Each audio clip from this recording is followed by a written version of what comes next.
प्यारे बच्चों, सबसे पहले तो देवनारायण भगवान को मैं नमन करता हूँ। ठीक है, गिरिराज महाराज की, ठीक है। और इससे पहले आपके आने के पहले सारे लोग आगे के ट्रैक से कोई नहीं बचा, सबको ले आए साहब, जिम्मेदारी से ले आए। देखो, जो सबसे बड़ी जो बात थी और जो कर्नल साहब जो देके गए हैं अपने समाज को, वो इतनी बड़ी चीज देके गए, मैं कहता हूँ ना पहले कभी कोई देके गया और शायद आगे भी कोई नहीं देके जा पाएगा। मानते हो इस बात को? एक तरीके से समाज के लिए भगवान के बराबर का दर्जा है उनका, जिस तरह से संघर्ष किया और जो देके चले गए। कई बार हम मांगते रहते हैं, प्रयास करते रहते हैं, मिलता नहीं है, लेकिन उनकी रणनीति ऐसी थी, उनकी पकड़ ऐसी थी, उनका रुतबा ऐसा था कि वो काम करा के गए। ठीक है, इसीलिए हम सभी आज उनको बहुत सम्मान देते हैं। जब कर्नल साहब यहाँ पे आंदोलन करते थे 14, 15, 16 में यहाँ पे एसपी रहा हूँ, कई बार उनसे मिला हूँ, कई बार उनसे बात हुई है, तो इसलिए मैं उनको व्यक्तिगत तौर पे जानता हूँ। अब जहाँ बात बच्चों की थी, जो हमारे 372 वाले बच्चों की मांग उठाई, कहाँ गया बच्चा वो, ये है, और बाकी और साथी लोग हैं। एक बात बड़ी छोटी सी और मोटी सी समझने वाली थी कि हम लोग यहाँ पे 372 पद पे नौकरी मांगने के लिए ही तो आए थे ना, कि जो हमारा अधिकार है हमें दे दो, जो हम मानते हैं हमारा अधिकार है। और जाकर के जब हम ट्रैक पे बैठ गए तो क्या होगा, उसका परिणाम पता है आपको? जीवन भर नौकरी नहीं मिलेगी। समझते हो इस बात को?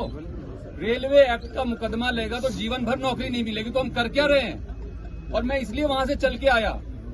बात ये थी कि पुलिस को नहीं जाना चाहिए, लेकिन मैं इसलिए चल के आया कि ये बच्चे अपने लिए कर क्या रहे हैं। और मैं धन्यवाद देता हूं प्रधान जी का, मैं धन्यवाद देता हूं प्रधान जी का कि इन्होंने सबसे पहले इस बात को समझा, वहां पे गए, आपको समझाया, और अधिकांश बच्चे तो मेरे ख्याल से आगे समझ के और बाकी को भी अब समझा के ले आए।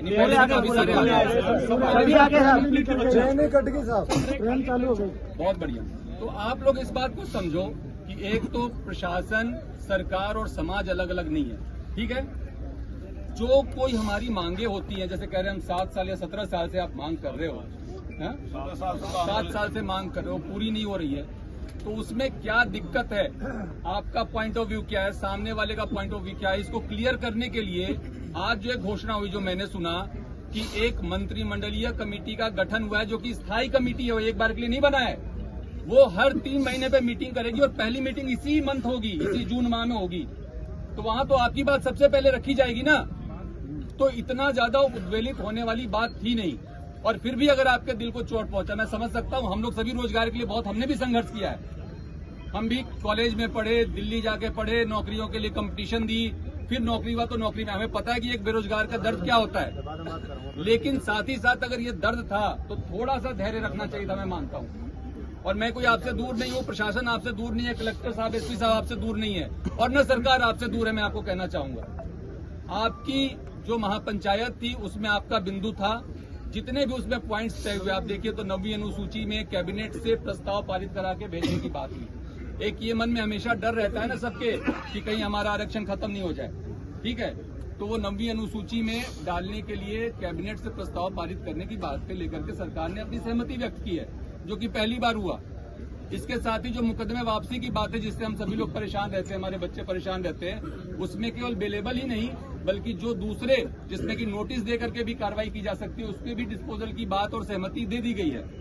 देवनारायण योजना में आपके संघर्ष समिति के जो प्रतिनिधि जो आप नामित करेंगे, उनको शामिल करने की बात हो गई है। कैबिनेट सब कमेटी में जो मीटिंग होगी उसमें आपके प्रतिनिधि जो नामित होंगे उनको शामिल करने की बात हो गई है। तो आप हर 3 महीने पे मिलोगे। आप जो कह रहे हो हमारी कोई बात नहीं सुन रहा, हमारी कोई बात नहीं समझ रहा, हमारी लॉजिकल बात है, वो हर 3 महीने पे सवाल पूछने का आपके पास मौका होगा। तो मेरी कोई बात पे आपत्ति है क्या? और इस देश में गांधी जी जैसे, गांधी के देश में अगर गांधीवादी तरीकों को छोड़ करके हम दूसरे तरीके पे जाएंगे और बिना सोचे समझे जाएंगे तो अपना भविष्य अंधकार में डाल रहे हैं। तो मेरे को बच्चों इतनी बात कहनी थी। आप सभी बहुत समझदार हैं, पढ़े लिखे हैं, मैं आपका बड़े भाई जैसा हूं। अगर आप बड़े भाई की राय को मानते हैं, अभी आप लोग जो भी यहाँ बैठ के अपना तय करेंगे नीति रणनीति, उसके बारे में मुझे कुछ नहीं कहना, लेकिन मैं कहूंगा कि जो भी निर्णय लिया करो उसमें अपना भला तो पहले सोच लिया करो, जिससे कि आपका बहुत भारी नुकसान नहीं हो जाए।